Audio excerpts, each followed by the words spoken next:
Hi friends, இந்த வீடியோவில் வந்து நம்ம என்ன பார்க்க போகிறோம் அப்படின்னு கேட்டிங்கன்னா, இப்போ வந்து நம்மளோட லேட்டஸ்ட்டான இன்டர்வியூவில் வந்து விஜயை வந்து நீங்கள் வந்து அவமானப்படுத்தியிருக்கீங்களா அப்படின்றது பாலா கிட்ட கேட்ட கேள்விக்கு செம்மையாக ஒரு பதில் சொல்லியிருக்காங்க.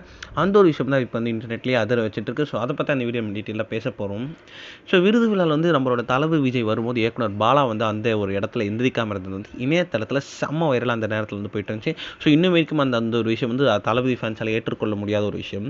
ஸோ விஜய்க்கு வந்து இயக்குனர் பாலா வந்து ஒரு மரியாதை தரலை, அவங்க ரெண்டு பேருக்கு செம்ம பெரிய ஒரு மோதல் அப்படி இப்படின்னு இன்டர்நெட்டில் நிறைய விஷயம் போயிட்டு இருந்த நிலையில் வந்து இந்த ஒரு விஷயத்தை வந்து லேட்டஸ்ட்டாக ஒரு இன்டர்வியூ வந்து நம்ம பாலாகிட்டே கேட்கப்பட்டுச்சு இந்த ஒரு கேள்வி. ஸோ அதற்கு வந்து அவர் வந்து சூப்பரான பதில் சொல்லியிருக்காங்க.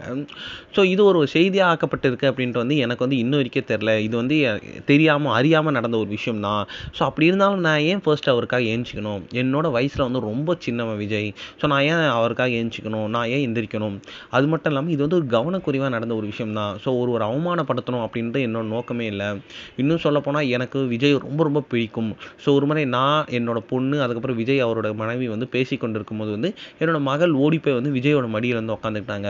அப்போ வந்து விஜய் வந்து அவரோட கையில் இருந்த செல்ஃபோன் எடுத்து செல்ஃபி எடுக்கும்போது என்னை பார்த்து உங்கள் மகள் கூட வந்து ஒரே ஃபோட்டோ எடுத்துக்கலாமா அப்படின்னு வந்து அவர் வந்து அவ்வளோ கேட்டார். இந்த ஒரு ஒழுக்கம் அப்படி இருக்கும் ஒரு மனிதரை நான் ஏன் சார் வெறுக்கணும், அவமானப்படுத்தணும் அப்படின்றது இது வந்து ஒரு இயக்குனர் பாலா சொல்லியிருக்காங்க. ஸோ இதன் மூலமாக வந்து இது நாள் வரை பேசப்பட்ட அந்த மிகப்பெரிய சர்ச்சைக்கு முற்றுப்புள்ளி வந்து நம்மளுடைய இயக்குனர் பாலா வச்சது வந்து இப்போ வந்து இன்டர்நெட்டில் சூப்பரான விஷயமா போயிட்டு